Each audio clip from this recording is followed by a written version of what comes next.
Olá, ótima noite, sejam todos bem-vindos a você que está participando aqui hoje, 27 GeoBR, e hoje nós iremos aqui falar do Mato Grosso do Sul. Estamos com um convidado aqui especial, Joilson Silva, já participou com a gente aqui do Mato Grosso, e agora ele veio fazer a dobradinha, veio fechar aqui, falou assim, ó, Mato Grosso é meu, Emerson, não deixa para ninguém, entendeu?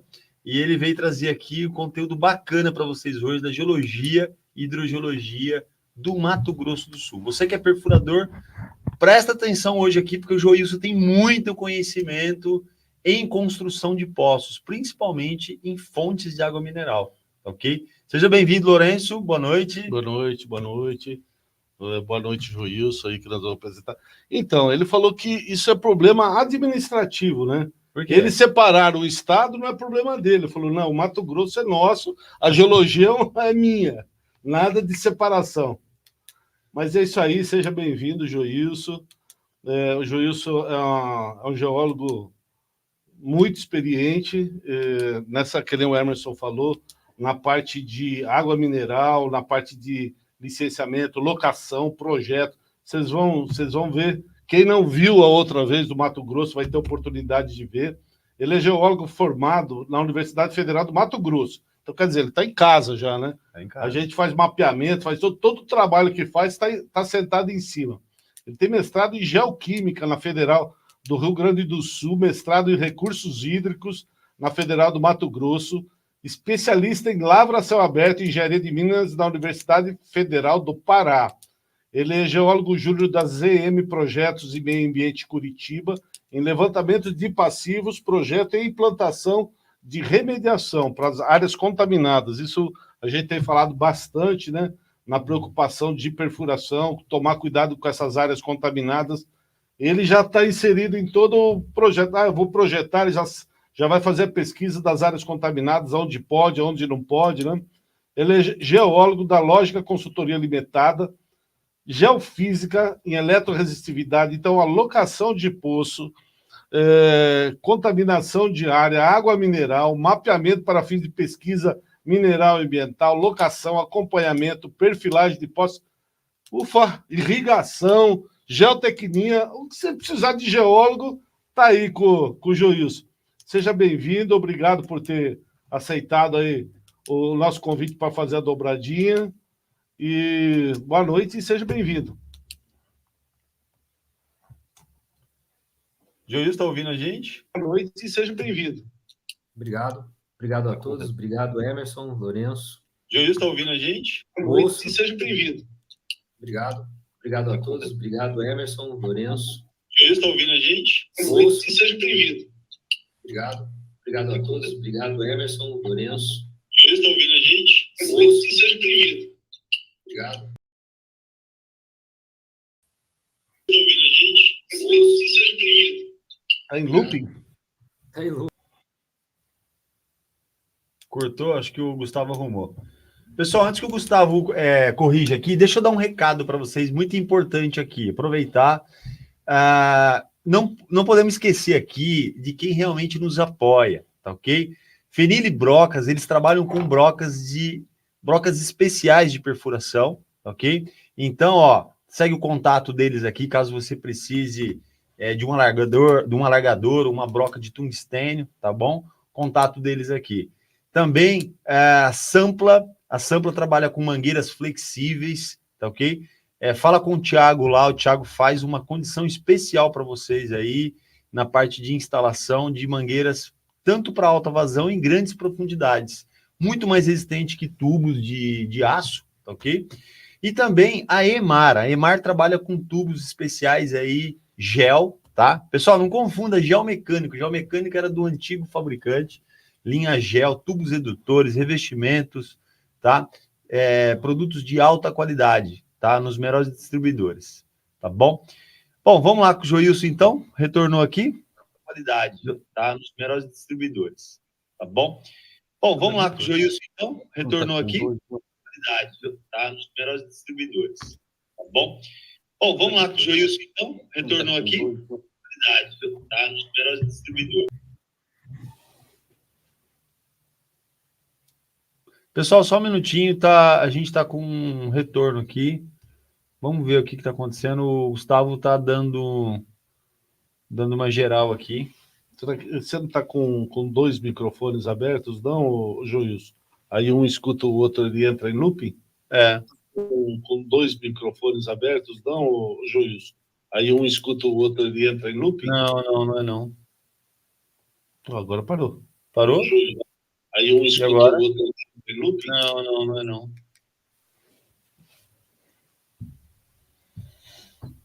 Ainda bem que a gente está no lugar certo, né, cara? Um estúdio, né? Na usina. E tá... Acho que agora parou, né? Acho que parou, deu certo. Fala pra gente aí, Júlio. Na usina. Oi. E tá... Acho que agora parou, né? Acho que parou, deu certo. Fala pra gente aí, Júlio. Na usina. Oi. Acho que agora parou, né? Acho que parou.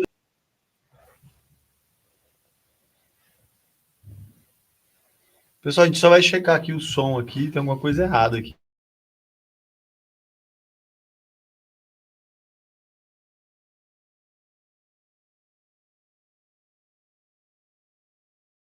Ah, legal. Lourenço. Maravilha, já vai entrar aqui. Aí nós vamos falar um pouquinho desse projeto, né, Emerson? Nós estamos aí na reta final. Reta final, na caminhada aí de 25 estados. Hoje seria o 25º, né? 25º. A gente tem a Paraíba ainda, que vai ser feita, e vamos finalizar com o Amapá, no dia da libertação dos Estados Unidos, da independência dos Estados Unidos. Independência Day. São mais duas lives. Duas lives além da gente. E aí, Júlio, deu certo aí? Não sei, me digam vocês. Agora tá ok. Agora tá ok. É? Show de bola. Só me explica aí, eu controlo por onde? Pelo telefone ou pelo computador? Não, pelo computador. Pelo computador. Tá. Então, o áudio, a câmera é a do telefone, é isso? Isso. Tá bom, beleza. Cadê a apresentação? Que eu não enxergo ela aqui ainda. Pode compartilhar ela. Ah, tá. Ela já tá... Tá, agora eu entendi. Então, peraí. Então falta qual estado que falta, Lourenço? Hoje Mato Grosso, a próxima Paraíba, e a gente finaliza com Amapá. Amapá. Só faltam 3, então, de hoje. No Independence Day, 4 de julho, né? Famoso 4 de julho. Legal. Já está com a apresentação aí. Pessoal, coloca pra gente aqui de onde vocês são. Olha aqui, ó, Gilson Farias. Aqui da UANA. Olha que legal, Mato Grosso do Sul. É isso aí, acho que é isso, né? Tá pronto aqui. É isso aí. Pode tocar, pode começar. Beleza, então, pessoal. Muito boa noite. Desculpa aí. Não sei onde é que eu fiz alguma coisa aqui que não deu muito certo, mas vamos lá. Vou começar. A toada é mais ou menos a mesma da outra apresentação. Quem não viu, né? Mato Grosso do Sul. Eu tratei isso daqui de uma maneira tentei fazer de uma maneira bem homogênea. Geologia não tem fronteira, então por isso eu coloquei a frase ali, geologia sem fronteira, né? Os domínios que a gente tem, né? Tem uma pequena diferença entre os dois estados. No Mato Grosso do Sul, predominam 2 domínios, não quer dizer que não existam outros. A gente tem um domínio sedimentar que cobre a maior parte do estado e, em segundo plano, um domínio cristalino e metamórfico, que fica ali mais ou menos na região oeste-sudoeste do estado. Esses domínios envolvem 3 tipos principais de aquífero, que é o granular, o fraturado e o kárstico. Granular, a gente vai ter grãos, está ligado diretamente com o material sedimentar. Fraturado, a gente vai estar associado a rochas ígneas, algumas metamórficas, e o kárstico diretamente ligado aos calcários. Eu juntei os dois mapas em apenas um, para a gente poder ter uma ideia desse cenário como um todo. Se a gente conseguir comparar aqui, eu vou mudar a câmera de posição só para eu poder enxergar também aqui.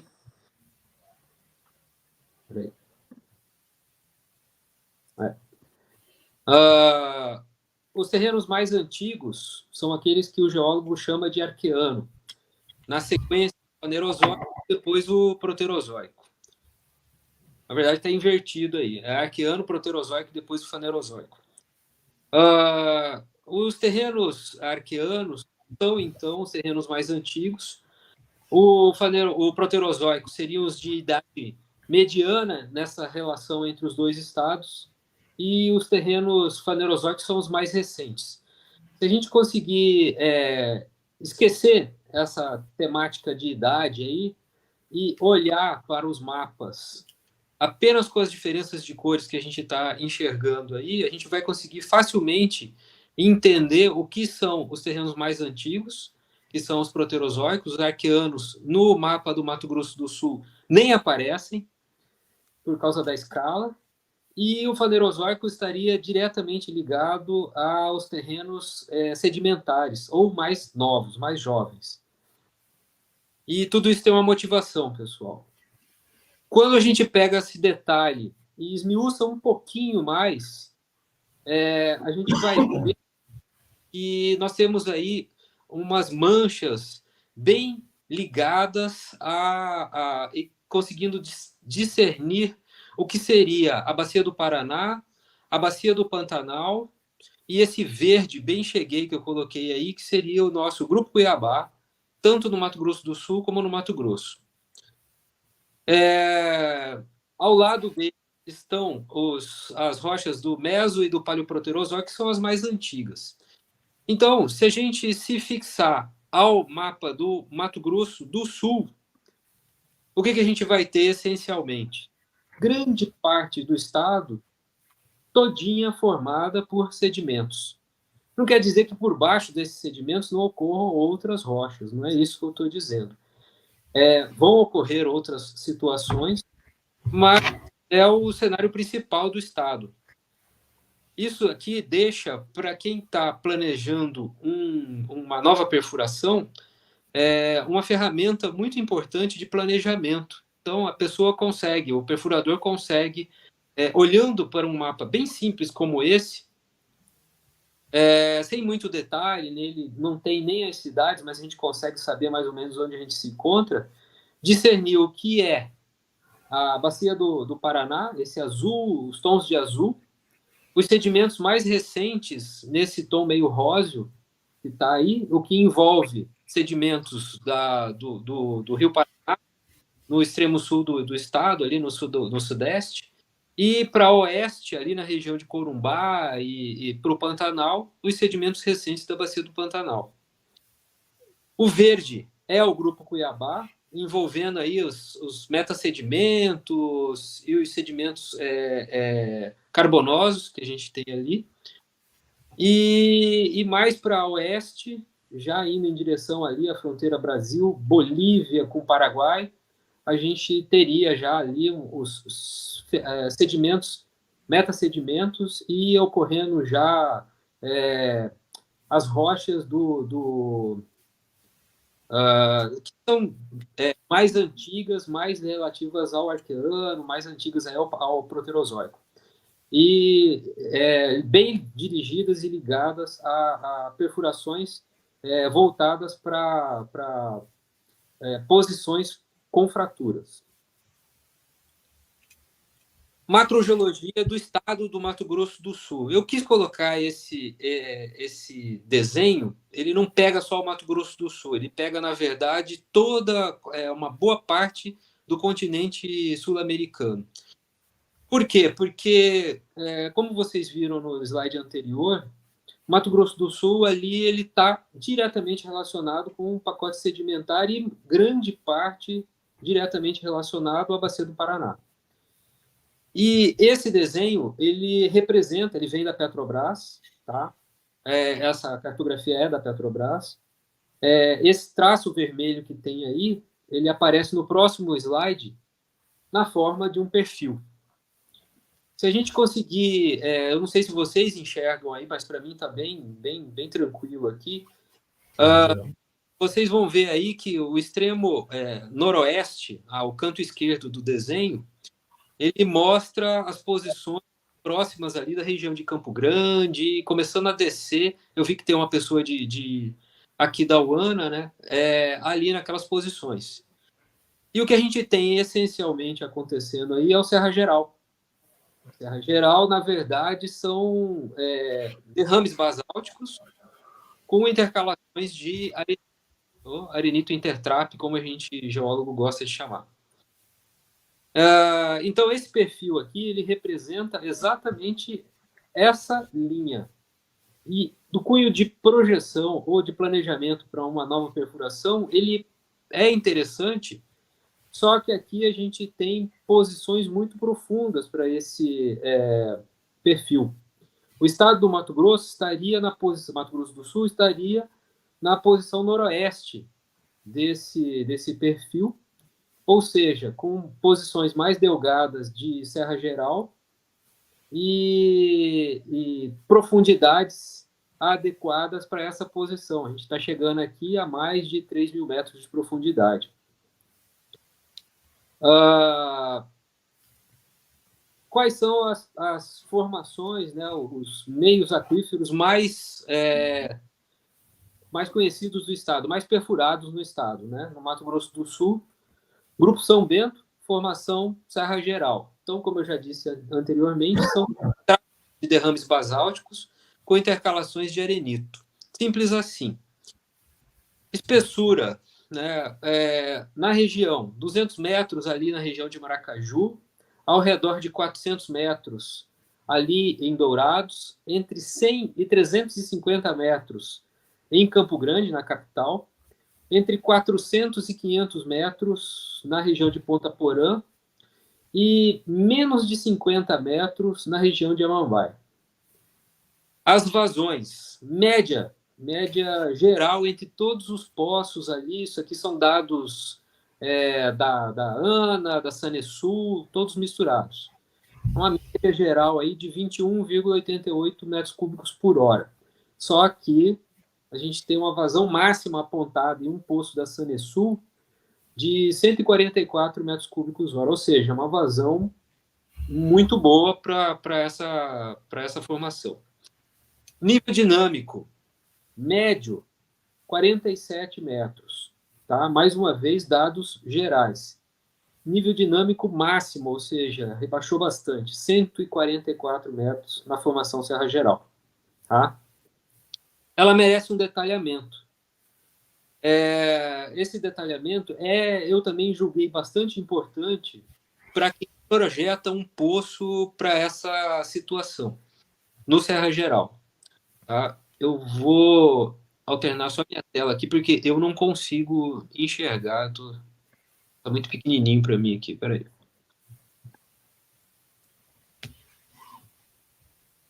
Vou mudar minha câmera aqui. Tá, agora eu leio o que está escrito lá. Bom, camada superficial.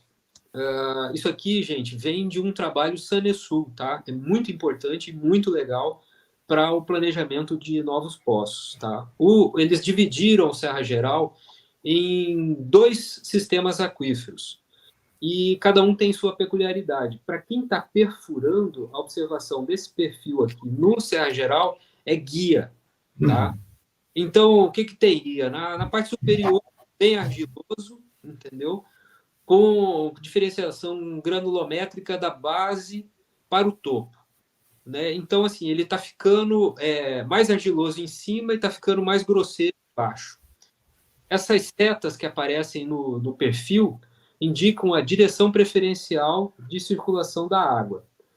Na parte de cima, ela está diretamente ligada ao relevo. Então, o relevo vai mais ou menos que guiar a direção de fluxo da água. Na porção inferior, além das variações aqui do tipo de basalto que está acontecendo, em termos de dureza, cor que está aparecendo no perfil, a gente vai ter também uma variação bastante importante nas disjunções, ou seja, nas fraturas que aconteceram nesse derrame. No primeiro derrame aqui, se vocês observarem, na parte inferior, no aquífero inferior, vocês vão ver uns traços horizontais. Isso aí indica que a disjunção ela está no sentido horizontal. Mais uma vez, para quem está perfurando, ele pode vir a enxergar esse tipo de situação durante a perfuração. Ele percebe na perfuração se ele está pegando uma fratura na vertical ou se ela está provavelmente na horizontal. Logo abaixo, no outro derrame, no derrame mais inferior, na porção central ali, as disjunções são verticais. Então, isso aqui pode provocar, por exemplo, na passagem de uma disjunção horizontal para uma disjunção vertical, desvio de furo. Tá? Então, você está perfurando e você pode ter o furo desviado em decorrência de ter encontrado uma disjunção dessa. Essas disjunções são o grande carreador de água nessa situação aí do basalto. Fora, é claro, dos intervalos areníticos, né? Mas, aprofundando ainda mais nessas perfurações, vamos encontrar outro derrame, dessa vez, mais uma vez, com disjunções horizontais, ou seja, todas as descontinuidades que tem nesse maciço rochoso, elas estarão na horizontal. Tá? A porção basal, ela é vítrea, ela não apresenta uma direção principal de disjunção ou de descontinuidade na rocha. Isso é bastante importante no planejamento de novos poços, tá? Vou voltar aqui. Força, Luciano, Oi? força. Juiz, tem uma pergunta aqui. Pode falar. Eu acho que o Gustavo vai colocar ali para a gente. Não é devido ao basculamento da placa. Na verdade, isso aí está mais associado à espessura do pacote e ao tempo de resfriamento. Tá? Então, você pode observar que os pacotes espessos, eles tiveram disjunção na horizontal, e o pacote mais espesso, o derrame mais espesso, teve disjunção na vertical. Tá? Não tá associado com tectônica, não, essa pergunta aí, que era movimento de placa, tá? Essa disjunções verticais, ô Joilson, elas podem estar associadas àquele sistema de diaclases, né? De resfriamento, ela faz os rompimentos verticais, né? Exatamente. É uma diaclase, entendeu? E só devido a resfriamento repentino, né? O material chegou, ele se comporta de acordo com a espessura do pacote e o peso sobre ele. Certo. Tá bom? Vamos lá? Show. Bola. Beleza. Continuando. Ainda na bacia sedimentar sul e sudeste do estado, né? As próximas formações. A gente tem o Furnas acontecendo ali logo depois de Campo Grande, quando começa a descer em sentido a bacia do Paraná. É um arenito, coloração esbranquiçada, entendeu? Granulometria média a grossa, ou seja, é fácil de reconhecê-lo no sedimento que está subindo da perfuração. Nas porções basais, é possível observar níveis conglomeráticos de expressão métrica, ou seja, quando ele estiver terminando, quando você estiver no fundo, terminando o Furnas, você vai ter sedimento mais grosseiro e conglomerado mesmo. Então, vai ter seixo. Você vai conseguir enxergar no retorno do material, seja furando com ar ou seja furando com fluido, você vai conseguir, no seu material que está subindo, enxergar seixos. Isso indica final da formação. Tá? Ela é base da formação. A partir dali, o que você vai encontrar? Provavelmente, na nossa região, que é comum aqui, Mato Grosso com Mato Grosso do Sul, embasamento, e você vai estar passando para o Grupo Cuiabá. tá? Pode não ser interessante prosseguir. Espessura desse pacote, na região ali, estimada em 600 metros, tá? Vazão. O Furnas é um excelente produtor, tá? Ele bate ali na casa dos 100 metros cúbicos com grande facilidade. Fora as posições em que ele está muito delgado, porque essa espessura de 600 metros ela não é contínua. Quanto mais você se aproxima das regiões de passagem dele, ou no perfil, está enxergando que ele já está apresentando granulometria muito grande, e os conglomerados, você está no final dele, então a espessura dele vai ser bem pequena. Aquidauana, bom, tem uma cidade, né, tem um município. A formação ela foi denominada em decorrência desse município, ela é muito bonita, a apresentação do Aquidauana na região de Aquidauana, né? São serras muito bonitas.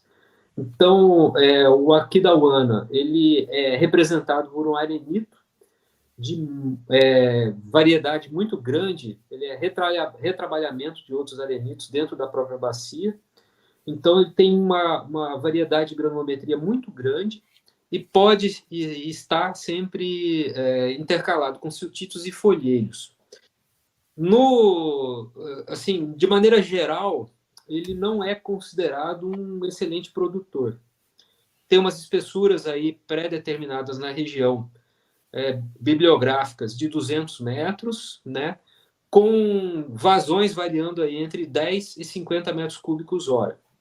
Acredito eu que o Aquidauana, bem trabalhado, com uma descrição de pé de sonda bem feita, ele pode ser um excelente produtor. Tem que ficar atento a essas variações, essas passagens entre os siltitos e os folhelhos, tá? Eu já furei várias vezes, já acompanhei várias perfurações no Aquidauana. Produções ficaram sempre ao redor desses números, né? Eu, na verdade, nunca encontrei 50 metros, já bati ali nos 32, 35, mas com uma perfilagem muito bem feita, tá? Então, vale a pena um acompanhamento de perto do perfil para uma boa instalação de posição de filtro, posição de bomba, para um bom retorno desses poços no Aquidauana. Botucatu, tá? Bem, o Botucatu é o que dá origem ao aquífero Guarani, tá? No Mato Grosso do Sul. Ele na porção ali mais a oeste, ao lado de Campo Grande, né, começando a descer mais uma vez em sentido Pantanal, ele está exposto, né? Então ele está na superfície como aquífero livre. Nas porções leste e sul do estado, né, eles estão confinados abaixo dos basaltos da Serra Geral. Espessura no estado, né, ali na posição aflorante, cerca de 100 metros, e vai se aprofundando sentido Rio Paraná, ou seja, sentido leste, sentido Paraná. São dados da Sanesul que apontam ele a 600 metros ali abaixo da cidade de Campo Grande. Tá? Não tem muito o que dizer, o aquífero Guarani é fantástico, produções aí entre 50 e 300 metros cúbicos, só que para grandes profundidades, né? Possivelmente já até com um pouquinho de temperatura nessas profundidades aí. Grupo Bauru. O Bauru, ele recobre grande parte das porções mais ao norte ali do estado, né? Ele é um arenito mais siltítico, com siltitos intercalados, com argilitos intercalados. Ele tem ele já está ali com umas variações de granulometria bastante grandes, né? Bastante semelhante ao Aquidauana. Só que com maiores produções. Por quê? Porque ele tem menos argilitos e menos siltitos intercalados. Espessura também ali maior do que 200 metros, com vazões entre 10 e 60 metros cúbicos hora. Então, assim, poços no Aquidauana, né, eles são relativamente mais fáceis de serem perfurados quando comparados com o Aquidauana. Desculpa, poços perfurados no Bauru são mais fáceis de serem perfurados do que no Aquidauana, porque as passagens são menos frequentes. Vamos lá. No quaternário, ou seja, as formações mais recentes que a gente tem na região. De maneira geral, o nome da formação é Pantanal, não só porque ela recobre toda a bacia do Pantanal, mas todo o quaternário foi assim denominado e em todas as posições, inclusive lá no quaternário que está ali na região da bacia do Rio Paraná. Tudo que for quaternário é assim denominado como formação Pantanal. São sedimentos ainda não litificados, ou seja, ainda não tem rocha nesse sedimento. Estão associados a material com laterita, ou seja, aquelas carapaças duras, ferruginosas, né, que a gente enxerga, mesmo em superfície, elas estão presentes nos níveis inferiores, dentro da formação nacional. Cuidados importantes na formação Pantanal. Como ela é rasa e são sedimentos novos, jovens, tá? Concentrações de ferro e manganês são comuns.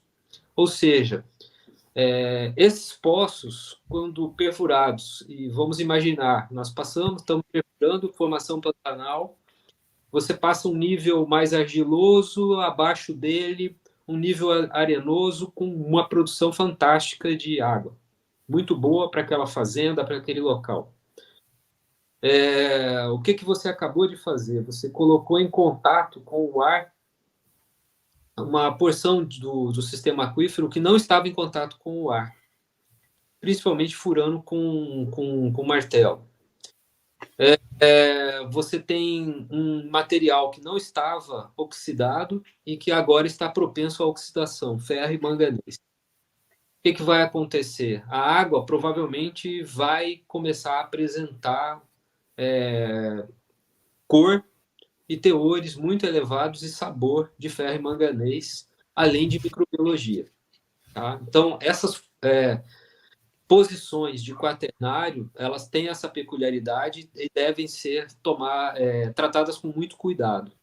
Então, assim, se o alvo de perfuração for exclusivamente quaternário e formação pantanal, ou seja, sedimentos jovens, cuidado deve ser tomado para microbiologia e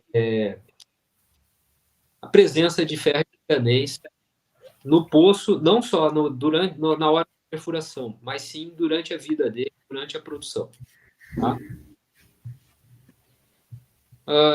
Nos domínios fraturados e kársticos, né? Ali na região de Bonito, principalmente, né? A gente vai ter o Grupo Cuiabá, com seus pelitos e psamitos, que são sedimentos, os pelitos muito finos, a gente está falando dos filitos, a produção dele terrível, muito ruim mesmo, tá?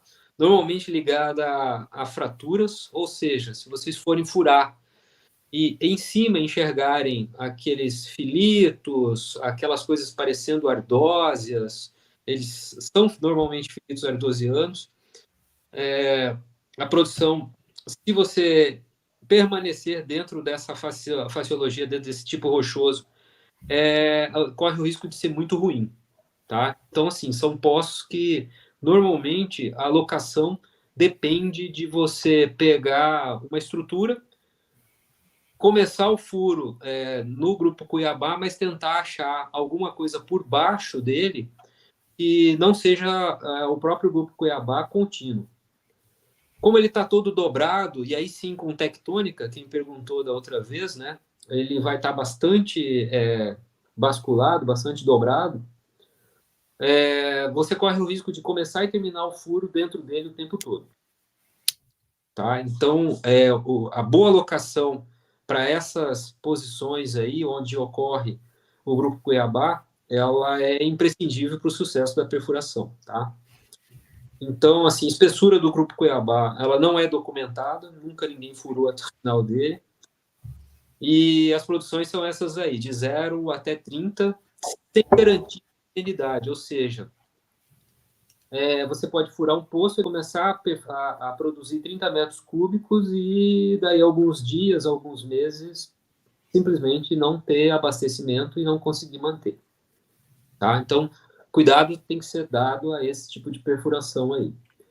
Ainda no Grupo Cuiabá, tá?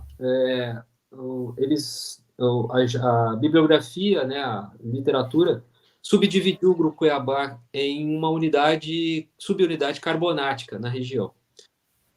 Quem conhece bem o Mato Grosso do Sul sabe que essa região ali de Bonito é grande produtor de mármores e de carbonatos para aplicação agrícola e tudo mais, e para cimentos. Então, perfurando nessa região, o que a gente tem que esperar? Né? A ocorrência de cavernas. Tá? Dissolução acontece com bastante frequência nessas rochas. Não são rochas jovens, são do Proterozoico. Então, a ocorrência de cavernas é fato. Então, é uma perfuração delicada. Né? Nesse tipo rochoso, normalmente vai se estar perfurando com martelo. Então, cuidados têm que ser tomados nessa hora, na perfuração nessas posições. Vazão está extremamente relacionada ao ambiente, tá? Então, assim, a literatura não aponta nada.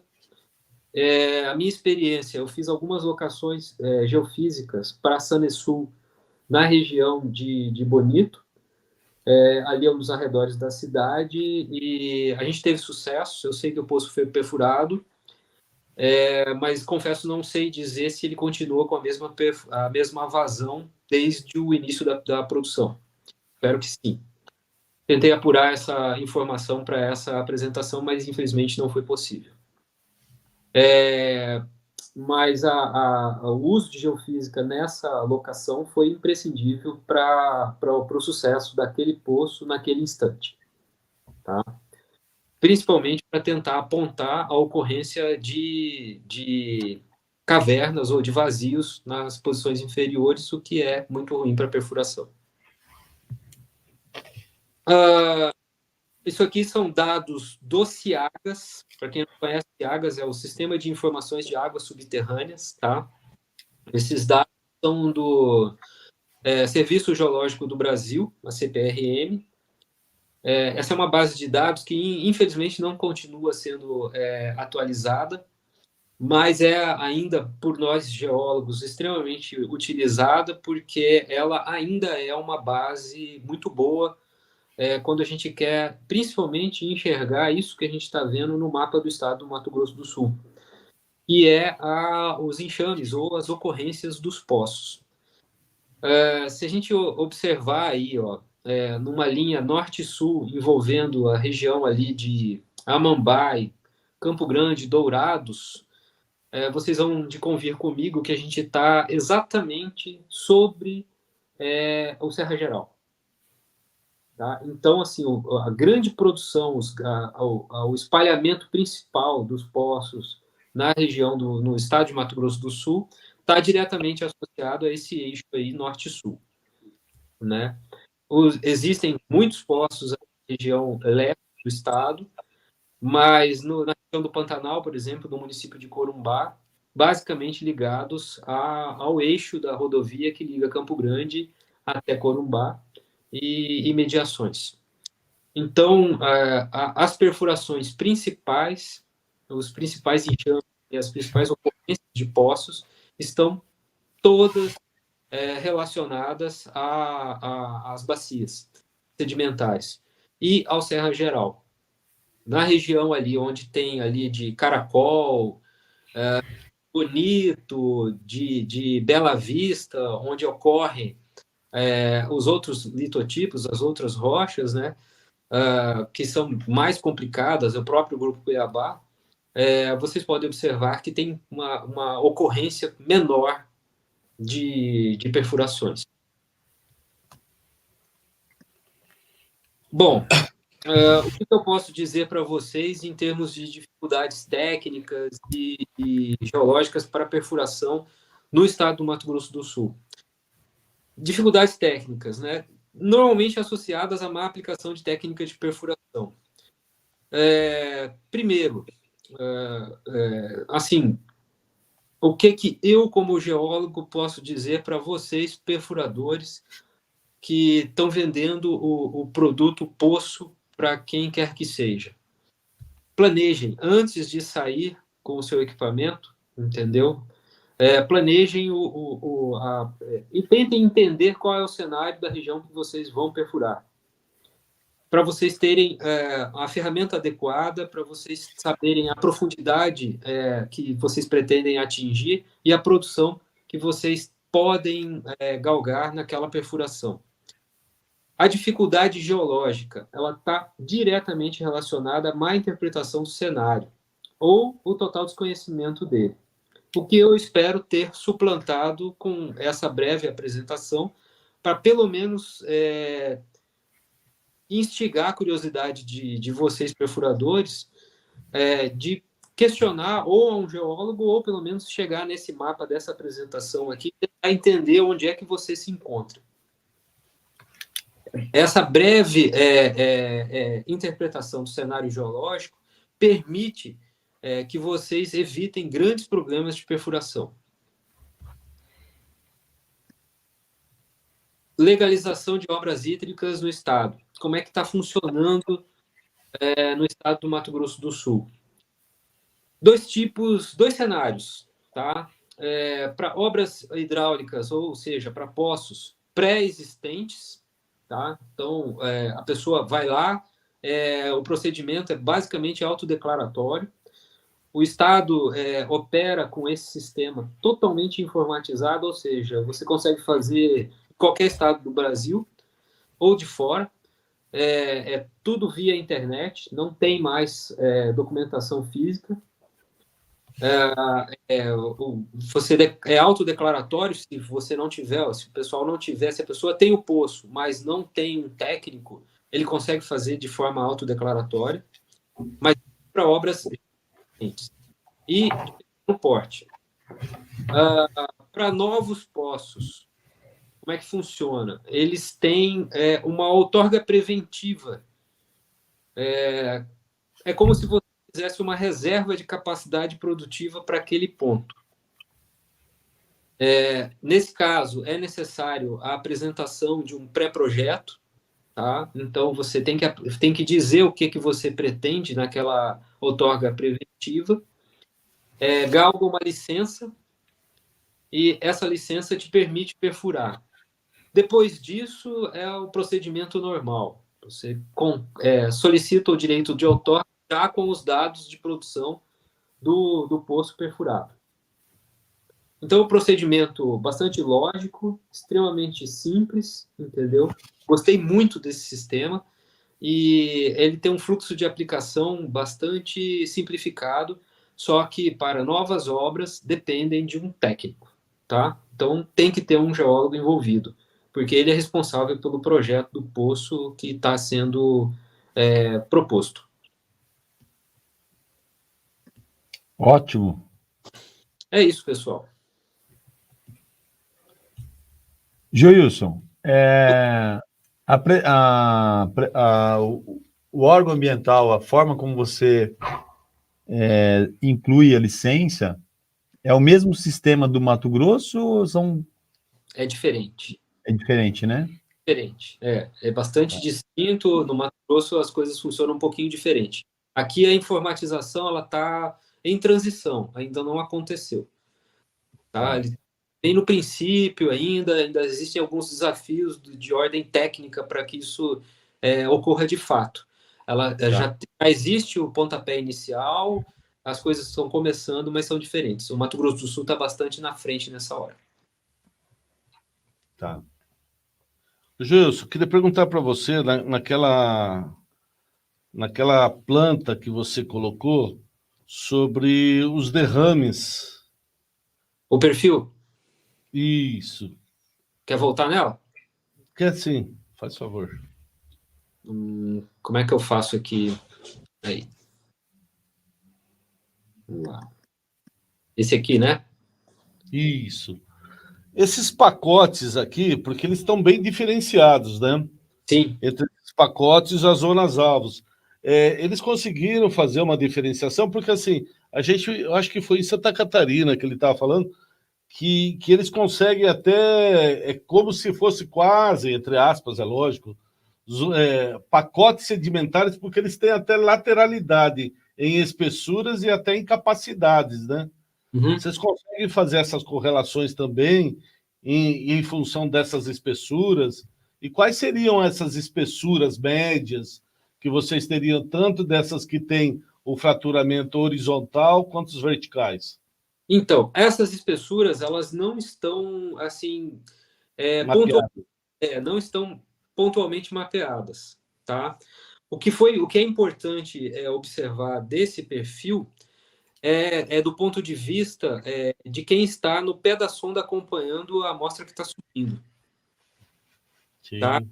Então, o que acontece? Você observa que a parte superior, a gente nem vai tratar muito dela, né? Porque você está passando de sedimento argiloso, a direção de fluxo tá relacionada à gravidade, ou seja, ao relevo. Então, ela está condicionada ao que está acontecendo em superfície.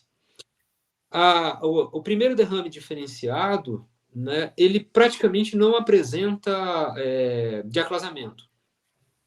Ou seja, ele não tem descontinuidade. É como se ele fosse bastante maciço. Então, como as espessuras não estão marcadas, entendeu? E tem uma variação de espessura entre as posições do oeste para o leste do estado, entendeu? Eu acho que essa literatura ela preferiu discriminar em termos de qualidade do basalto que está acontecendo do que em termos de espessura, porque senão ele engessaria isso e tornaria isso muito matemático. Então, a pessoa que está perfurando ia dizer, não, a tantos metros eu vou passar para o outro. E não é isso que acontece. Né? Então, ele demanda o quê? A pessoa está perfurando, está descendo o martelo e não está vendo variação nenhuma. Então, ele está no primeiro pacote e provavelmente não está encontrando nenhum tipo de áclase ou de descontinuidade no pacote rochoso. Quando ele começa... Oi, pois não. Até colocar dentro desses pacotes de descontinuidade ou de diaclases aqui, onde que teoricamente não, elas são as zonas alvos, né? Uhum. Aí as variações de vazões de explotação do próprio aquífero desse fraturado, você tem números assim de vazões? Não, a literatura não traz isso também. Traz aquele material, traz o valor médio para o Serra Geral e esses picos aqui, né? Entre o médio 21,88 para um pico de 144. Isso seria da zona fraturada, 144 zona fraturada. Dúvida, não há dúvida quanto a isso, né? E imagino eu ter sido algo tipo perfurou todo o perfil, né? E ele teve condições de absorver a produção dos 3 perfis aqui apresentados e produtores. Então, assim, na minha opinião, o que acontece? A variação de vazão está diretamente associada à passagem entre esses níveis, esses 3 níveis da porção central, e a potencialidade de aproveitamento que você tem em profundidade. Ou seja, no Serra Geral, quanto mais profundo e mais dentro dessa zona de diáclase você estiver, melhor é a produção. E qual que é as profundidades mesmo? Aqui, ó. Só para vocês verem, né? Maracaju, 200 metros. Dourados, 400 metros. Tem a 350, ou seja, dentro da cidade de Campo Grande, do município de Campo Grande, né? Da capital, entre 100 e 350 metros. Na região de Ponta Porã, lá na fronteira com o Paraguai, entre 400 e 500 metros de espessura de pacote. Isso já no Serra Geral, né? Só no Serra Geral. Entendeu? Então, assim, não tem como você pegar esse perfil aqui e traduzir para metragem com toda essa variação. E em termos de qualidade, dentro desse próprio Serra Geral? Porque a gente está vendo assim que, apesar de você colocar o Guarani uma zona-alvo, e a gente sabe que também na própria perfuração do Guarani, ele tem muita variação em termos de qualidade, o Mário falou bastante sobre isso, né? Variações de qualidade, às vezes com alto teores de flúor, ou com sais, coisas que a gente às vezes pensa que o Guarani não, ele é perfeito. E acaba sendo, que nós pegamos, acho que foi de Santa Catarina e oeste do Paraná, lá, que é muito perfurado na parte do Serra Geral, e praticamente só esse aquífero que é explotado lá, né? Por quê? Por essa grande quantidade de derrames formando esses pacotes, grande quantidade de fraturamentos e atendimento com essas vazões que podem ser até altas, né? Podem ser altas. A qualidade dele varia bastante, tá? Tem sim, em algumas posições, não no estado do Mato Grosso do Sul, eu não conheço, mas assim, pode ser algo que esteja acontecendo ou que possa acontecer mais na frente. Problemas com o excesso de flúor. Tá? Serra Geral, ele pode sim apresentar problemas com excesso de flúor. Mas como é que se contorna isso? Né? Com mistura. Tá? Então, assim, se o seu Serra Geral está com excesso de flúor, ou a sua possibilidade é mistura na parte de cima, para tentar neutralizar esse flúor, ou na parte de baixo. E aí, dependendo da posição, conforme essas profundidades aqui, pode estar muito profundo, né? Que aí o próximo alvo já é o Guarani. Fazer uma blendagem de água, né? Exatamente. Tem uma pergunta do Helder. Tem uma pergunta do Helder Tadeu. O Helder Tadeu.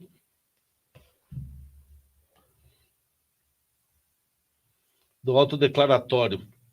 O que vocês acham do caráter autodeclaratório da autorização de perfuração de poço?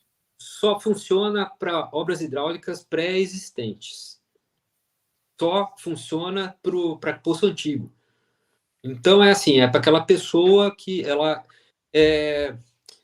Eu acho que eu entendi o sentido da pergunta dele, né? É algo do tipo assim, ele vai lá e diz que o poço é antigo, mas ele é novo. Ele acabou de furar, né? Acabou de furar, né? Então, ele precisa provar que esse poço foi perfurado anteriormente, tá? Ele tem que ter um mecanismo de prova para isso. E o que o Estado, na verdade, quer com esse controle? Ele quer saber se, por exemplo, você tiver um problema de saúde, vamos imaginar que tem algum contaminante que não foi controlado nessa água, que tem alguma coisa que é natural, é uma ocorrência, um sal qualquer que a gente não está controlando por análise microbiológica ou por uma análise simples de potabilidade, e você começa a ter um problema de saúde nessa região. O Estado está querendo controlar essas informações para, no futuro, se conseguir dominar toda a informação, conseguir delimitar essas regiões e essas posições de ocorrência para evitar problemas de saúde geral. Então, é só uma medida de controle. Nesse instante, é uma medida de coleta de informações. Na frente, a outorga tem o objetivo de se tornar uma medida de controle de saúde pública. Isso é fundamental. Aqui em São Paulo, para você ter uma ideia, eu lembro de um poço, não teve controle, lá na região de Indaiatuba. Oh. E eu furei um poço na época lá, e a gente detectou que estava dando 3,5 ppm de fluoreto no poço. Era uma fazenda. Uhum. E quando colocou lá, a solução foi, vamos fazer blendagem. Mas eles não sabiam que tinha o fluoreto. Só que olha detalhe, as crianças da fazenda, tudo tinha dente preto e não sabia por quê. Fluorésia. Por causa da fluorose do flúor da água. É. Eles tomavam tudo dente preto. Aí vai falar, mas o flúor não é bom para os dentes? Ele é bom para os dentes, para quem não sabe, Assim, na Sabesp, uma vez a gente operando aqui, e os químicos da Sabesp colocaram, o flúor é bom 0,7 ppm. Se ele tiver 0,5, não faz nada. E se ele tiver 1, pode dar fluorose. Então, entre 0,6 e 0,8 é o limite de bandagem. Por isso que, às vezes, a gente, até para condomínios privados, loteamentos privados, às vezes nem recomendamos fazer uma fluoretação, porque é preferível ficar sem o flúor do que aplicar incorretamente, né? Sim, claro. Faz flúor de outra forma. Maravilha. Tem mais alguma pergunta? Não, era essas daqui. Legal. Muito legal. Julius, conta pra gente, assim, você dá assessoria para empresas de perfuração e para clientes, né? Hoje, por exemplo, se um perfurador ele for pegar uma obra grande, você dá essa assessoria do início, acompanha? Estou perguntando porque, na verdade, lembrando que a gente participou junto de uma obra, né? Uhum. E hoje você faz esse trabalho. Conta pra gente um pouco, para o pessoal saber esse tipo de trabalho que você faz, qual que é o diferencial? Funciona assim, vamos imaginar, né? Como essa obra que a gente estava junto ali, né? Tá. Era uma obra de água mineral, é uma perfuração mais delicada, né? Com um controle de qualidade mais refinado. A gente parte da locação. Nesse caso, já havia um ensaio geofísico anterior de uma locação ao lado, então era a fonte número 2 do cliente. A locação foi feita por geofísica. Eu faço normalmente um projeto do poço de acordo com as necessidades do cliente, mas o refinamento das condições de produção só acontece depois do primeiro ensaio de produção. Todo o material, toda a técnica de perfuração, as ferramentas são recomendados em projeto, né? Então, seja o dono do poço, seja o perfurador, ele sai com um produto nas mãos, algo como um material de um manual de instruções. Como eu devo prosseguir para tentar atingir o melhor objetivo possível nessa perfuração, né? Então, a ideia é colocar o máximo de informações possíveis e o máximo de critérios possíveis para que o máximo de variáveis seja controlado. Então, peso sobre broca, densidade do fluido, quando a perfuração é com fluido, tipos de fluido a ser aplicados, entendeu? Tudo isso é conversado com o perfurador ou com o dono da perfuração. Então, tudo é bastante detalhado, é um projeto extremamente detalhado. E eu acho que, assim, que quem já usou um projeto nosso está realmente satisfeito, porque elimina muito problema na hora da perfuração. Sem contar que você tem sempre o projetista ao teu lado, e assim, no momento da perfuração, eu posso não estar no pé do poço, junto. É o meu desejo, mas eu não consigo em todas as possibilidades. Mas você tem, assim, eu estou perfurando, estou com tantos metros e estou com tais e tais problemas, estou com esse cenário, o que eu faço?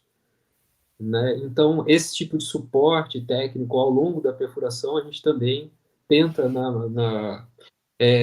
atender. Nem sempre a pessoa tem uma comunicação bilateral, às vezes está afastado, a posição é ruim de comunicação, mas ela é bastante importante, né? Existem alguns tipos de informação que o perfurador pode conceder ao projetista e abastece a gente com algumas deixas, né? Algumas situações em que a gente consegue delimitar ou determinar o que pode vir a estar acontecendo dentro da perfuração e que, com soluções bem simples, às vezes, a gente consegue contornar alguns problemas. É isso aí. Que bacana, Júlio. Até deixar já que nós estamos falando aqui, deixar uma observação, você perfurador aí do Mato Grosso, que às vezes tem dificuldade, até de suporte técnico, às vezes por falta de um geólogo, coisas que a gente bate bastante, a necessidade do pessoal que está fazendo, está acompanhado por um projeto que atenda a norma BNT, que seja acompanhado por um técnico e tivesse a dificuldade, a oportunidade que tem aí vocês, principalmente do Mato Grosso, na região central de Goiás, que você atua também, né? Uhum. A oportunidade que você tem de ter um geólogo. Nós tivemos essa obra que nós fizemos em parceria, nós entramos dando todo o suporte da tecnicidade da perfuração para realizar o projeto que ele fez. Então, nós tivemos acesso a um projeto do Joilson, e aquilo que ele colocou, para quem não tem essa experiência, é um projeto que ele está falando de tudo. Olha, você vai furar tubo de proteção sanitária, diâmetro de perfuração, você vai usar um fluido com a receitinha do bolo do fluido que você vai usar, com a percentual que você vai usar. Depois, diâmetro de perfuração, qual broca que você vai usar, qual peso de broca que você vai colocar. Eu tenho certeza que tem muito perfurador que vai pegar esse nível de informação, não vai saber usar todas, né? Mas, que nem você coloca, né? Você vai estar aí auxiliando. Então, para vocês aí que estão no estado, aproveitem o Joilson aí, usem e abusem dele, né? Opa! Ô, Joilson, foi bacana, porque nessa experiência que a gente trabalhou junto aí, nós abrimos a primeira turma do operador de elite, né? O operador de elite é o operador que ele passa por um treinamento, né? Logicamente, ele já tem uma experiência lá no campo, né? Uhum. Mas veio tudo se encaixou, porque nós tínhamos uma obra, de certa forma, complexa, para quem nunca viu, né? Uma instalação de tubo sanitário com válvula, né? Depois a cura do cimento, usar o fluido certo de perfuração, você levou o kit lá, né, para medir a viscosidade da lama, tudo tal, né? E você, no término da perfuração, o operador, ele fala assim, olha, trabalho há 20 anos com perfuração e hoje eu me sinto muito mais seguro, né? Sim. Sinto muito mais seguro. Eu ouvi isso dele, tem depoimento, tudo tal.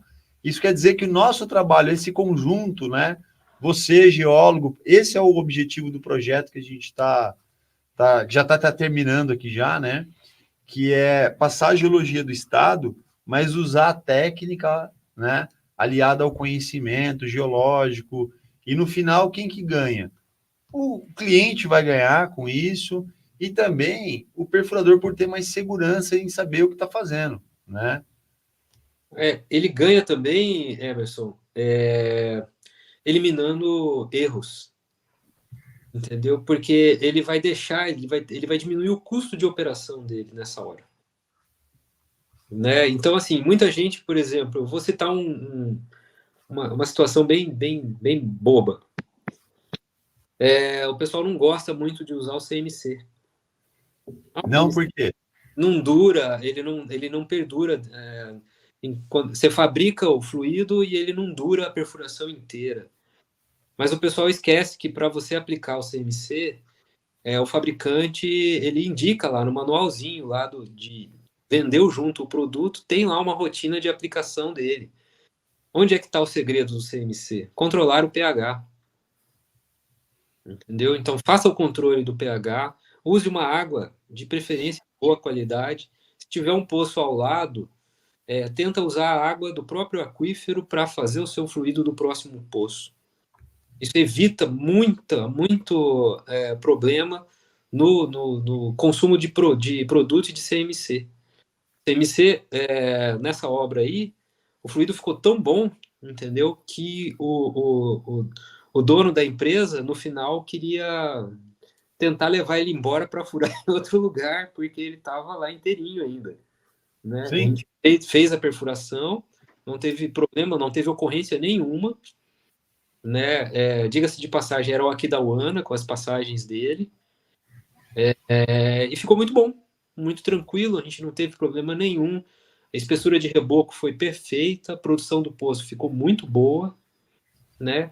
Na hora de descer o revestimento, desceu com tranquilidade, sem pressa, tudo aconteceu com muita tranquilidade. Isso é importante, deixa a equipe trabalhar tranquila, elimina vários problemas, o que retorna para o perfurador em segurança e minimização de custo de operação. Ô, Júlio, deixa eu dar um outro exemplo para você, que ocorreu aqui semana passada, que tem tudo a ver com o que você está falando. Sim. Nós fomos perfurar um poço aqui próximo, aqui, né? Encontramos rocha com 68 metros, né? E a crença a maior crença do perfurador, ele não utiliza o PVC porque em grandes profundidades, porque ele vai quebrar.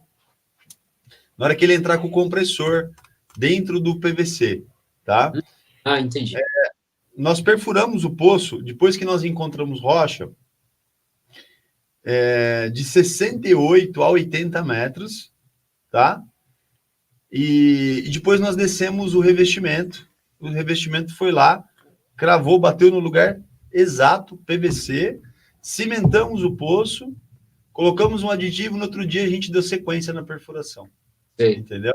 Aí algumas pessoas perguntaram assim, ô Emerson, mas PVC em 80 metros de profundidade, eu não tenho coragem. Aí, é o que você estava falando. Não é coragem, é o conhecimento, é a falta da técnica, é os procedimentos, é o passo a passo, né? É o que eu e o Lourenço, a gente sempre fala no nosso treinamento. E assim, Emerson, mas você fez um, deu certo, você deu sorte aí e tal. Não, no outro dia nós perfuramos um outro, que foi 72 metros de tubo também, de PVC, entendeu? Uhum. Então, tem muita gente que tem resistência ainda. Poxa, mas eu vou fazer um curso de perfuração. A gente escuta isso, né, Lourenço? E como, né? É lógico, o nosso treinamento ainda, ele não é um treinamento para você aprender, manusear as alavancas, saber como que é o giro, não. É a essência da perfuração, né? Tanto que quando nós começamos nossa parceria lá, você é geólogo da obra, né? O dono da empresa nos contratou para acompanhar a obra, nós mandamos um operador mesmo, que tem conhecimento em poços de sedimento, tudo tal, tudo deu certo, né? Porque experiência, né? Experiência, todo mundo falando a mesma língua, todo mundo engajado em entregar a obra na melhor qualidade, todo mundo sem crença de que poço não tem que cimentar, que poço que não tem que... Meu, tem que fazer tudo certinho, não tem... E vai dar certo, é só você usar os procedimentos que foram estabelecidos e acordados, né? E ninguém vai... Todo mundo adulto, todo mundo... Então, a perfuração, eu vejo muita gente sofrendo, Joilson, por falta de parar um pouco, de se aprofundar, né? Poxa, vamos ler o manual do CMC, o que o CMC está falando, como que tem que usar. E aqui ainda, na nossa região aqui, a gente tem mais um complicante. A gente, às vezes, usa o CMC e tem que usar dispersante, né? Porque nós temos argilas aqui, argilitos que complica a nossa vida, encera a broca, tudo tal. Então tem que trabalhar, às vezes, com 2, 3 fluidos de perfuração. Sim. Entendeu? E aí imagina, se você tem dificuldade para trabalhar com um fluido de perfuração, imagina se eu levar 3 tipos de fluido de perfuração para você na obra. Então, né? Aí tem que conversar com o fornecedor, pedir ajuda para o técnico de fluido de perfuração, antes que a obra comece, aquilo que você falou. Avalia qual que é a geologia. Entendeu qual que é a geologia? Bacana, ó. Essa litologia aqui, ela vai muito bem com esse fluido aqui. Então, faz o furo guia com tal fluido de perfuração, né? E outras coisas também que o pessoal peca pra caramba. Tempo de perfuração. Às vezes o pessoal demora muito na perfuração e aí a qualidade final do serviço deixa a desejar. O poço não dá água, o poço fica lá dias e dias desenvolvendo, né, com a equipe. Quanto que custa uma equipe, Lourenço, por dia, para ficar desenvolvendo o poço? E aí, o que você economizou no fluido de perfuração, você vai deixar a tua equipe lá desenvolvendo o poço, às vezes 20, 30 dias, já vi empresas desenvolvendo, nossa, o poço não limpa, vou desistir desse furo aqui, e vai lá, coloca em risco a situação ainda, coloca um pistoneamento para tentar salvar o poço. Ou seja, como chama aquele como chama aquele para vocês quando a pessoa está com desfibrilador? É isso mesmo, é isso aí. Aquele que tá morrendo lá já, e o cara dá um... Porque tranco no o bicho. pistoneamento do poço é mais ou menos isso. Falou assim, já não tem o que fazer. Vamos dar um choque no peito dele aqui. É aquele negócio, né? Você vai fazer um... Você vai succionar de algum lugar, porque aí você construiu mal.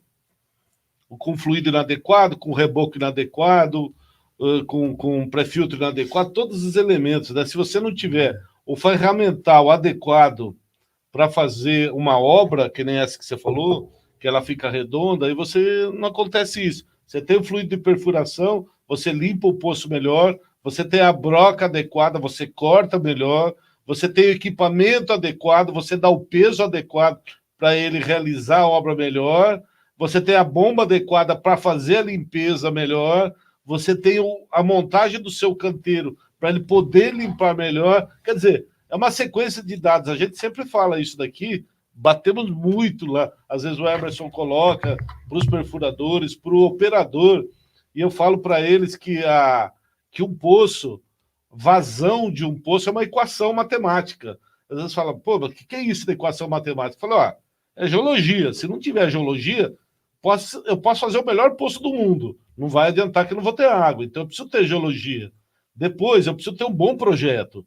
Se eu não fizer um bom projeto, não adianta eu ter a geologia, que ele não vai resolver nada. Depois, se eu tiver a geologia, tiver um bom equipamento, eu preciso ter, além disso daqui, eu preciso ter uma máquina adequada.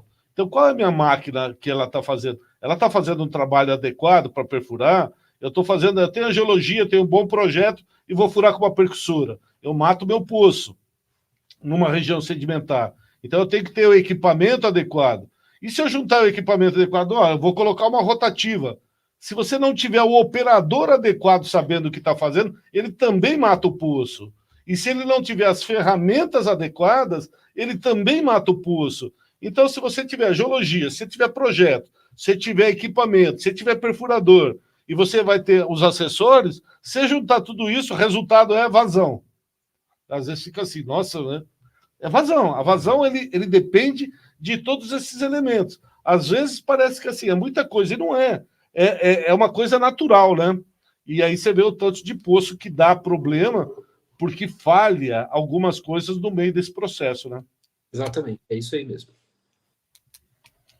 Show de bola, Joilson. Muito obrigado pela participação mais uma vez, né? Participou aqui dos 2 Mato Grosso. E para a gente foi muito, para mim também, assim, aprendi muito aqui com as tuas 2 apresentações aqui. Eu conhecia pouco Mato Grosso, né? Eu só sabia de uma coisa só, que o perfurador sofre muito nesses 2 estados aí, entendeu? E agora eu entendi por quê, porque é uma geologia bem complexa. E assim, para mim não assusta, nem para mim nem para o Lourenço, porque a gente está numa região, né, que a gente encontra essas condições aqui, né? Mas para o perfurador que está iniciando agora, que vai de cara já começar a trabalhar no método rotativo, ele tem que se aperfeiçoar, ele tem que estudar um pouco, ele tem que entender que até um bate-papo desse aqui, né, de mais de 1 hora aqui, vai ajudar muito, ele vai evitar muitos problemas. Então, quero agradecer aqui em nome da comunidade dos perfuradores, né, em você vir aqui, dar uma palhinha para a gente, trazer esse conhecimento. Sei que você tem muita experiência e legal. E conta com a gente aí, Joilson, para os próximos projetos. Se precisar de alguma coisa, conta com a gente aqui, tá? Se tiver algum perfurador perdido aí, encaminha ele para a gente acolhe ele aqui, dá muito carinho e vai ajudar ele aqui, beleza? Tem vários, pode deixar. Tá bom. Grande abraço, fica com Deus, Joilson. Amém, obrigado a todos nós. Valeu. Então tá bom. Gente, deixa eu falar aqui para vocês aqui, falar que está sendo muito bacana esse projeto aqui. A gente faz com muito carinho, com muito amor. Lourenço também aqui, grande parceiro, né? Contribuindo com todos que estão aqui participando, né? Pessoal, olha quanta coisa bacana a gente falou hoje aqui. Se você não tem ferramenta adequada, né? E como ter uma ferramenta adequada? No nosso treinamento, a gente fala desde a parte de uso de equipamentos, né? De máquina, que você tem que ter uma configuração perfeita, né? Do hasteamento, da estrutura da máquina, da passagem do fluido de perfuração, né? E não adianta você ter uma máquina, que nem o Lourenço falou, ter uma máquina adequada, ter o hasteamento perfeito, aí você não tem peso, não tem comando, não tem estabilizador, tua broca não vai, a tua produtividade vai deixar a desejar. Aí você vai falar que não está tendo rentabilidade, tá ok? Ou até dentro disso que você falou, às vezes é até o contrário, né? Ele tem demais. máquina, ele tem peso, ele tem pull down e não tem broca. E aí o que ele faz? Ele põe para baixo, achando que só na força ele vai furar o poço, né? Então ele pega assim, ó, sabe o pistão quando você tem aquela alavanca e puxa? A máquina é a mesma coisa. Se você fizer isso aqui, ó, nada adianta. Você tem que ter o peso correto, tem que ter as ferramentas, tem que ter também o estabilizador para você não desviar o furo da perfuração, entendeu? Mas vamos lá, vamos voltar aqui os nossos... É que eu lembrei aqui do patrocinador e vi o quanto que a gente pode te ajudar. Nós temos um treinamento que se chama o Método Perfurador de Sucesso. Eu, Lourenço, nossa equipe, que a gente fala sobre como construir poços, como você se tornar um especialista em perfuração de poços, tá ok? Então procura a gente aí, chama-se Método Perfurador de Sucesso. Bom, vamos lá. Caso você precise da broca correta, Fenilibrocas, fala que vocês viram aqui a nossa apresentação. Você tem um bônus aí de R$1.000 a R$2.000, dependendo do tamanho da broca, tá ok? Fala que você viu aqui, conversa com ele, com o Márcio. Eles têm muita experiência, porque eles já trabalharam com poços de grande profundidade. O Joil estava falando aqui da Aquífero Guarani, o pai do Márcio trabalhou numa das maiores empresas de perfuração. Daí que veio o know-how de começar a fornecer broca. Então tem broca, largadores, tá? Fala com o Márcio lá, tá aqui o contato deles. E também é o seguinte, se você for usar para esses poços de grande vazão, não usa tubo de aço não, gente. Procura aí a tecnologia Sampla, trabalha com mangueiras flexíveis, conexões aqui em aço inoxidável, própria para poços artesianos aí. As grandes companhias hoje de saneamento usam esse material, ó, mais de 20 anos, entendeu? Procura o Thiago lá, fala com ele, fala que você viu aqui também, ele vai te fazer uma condição especial, ultra especial, tá? Eles são fabricantes, eles vendem direto o material, pode ligar para eles, tá ok? E a Emar também, gente, a Emar trabalha com tubos de revestimento, toda a linha edutora também, com luvas de PVC, inclusive eu utilizo há muitos anos também, porém eles distribuem só nos revendedores, tá? Então, tá o contato deles aqui, provavelmente você vai procurar por querendo comprar lá, eles vão te passar um fornecedor próximo de vocês aí, tá ok?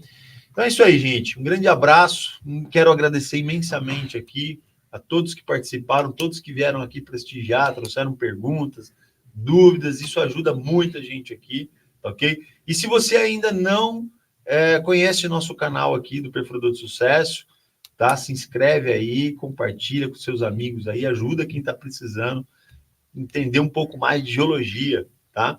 Esse projeto aqui está terminando, mas a gente já está com outro, sabe quando o pãozinho, ele já está crescendo, já tem outros projetos que estão para vir aí, entendeu? A gente não vai desligar o forno, né, Lourenço? Não, que isso.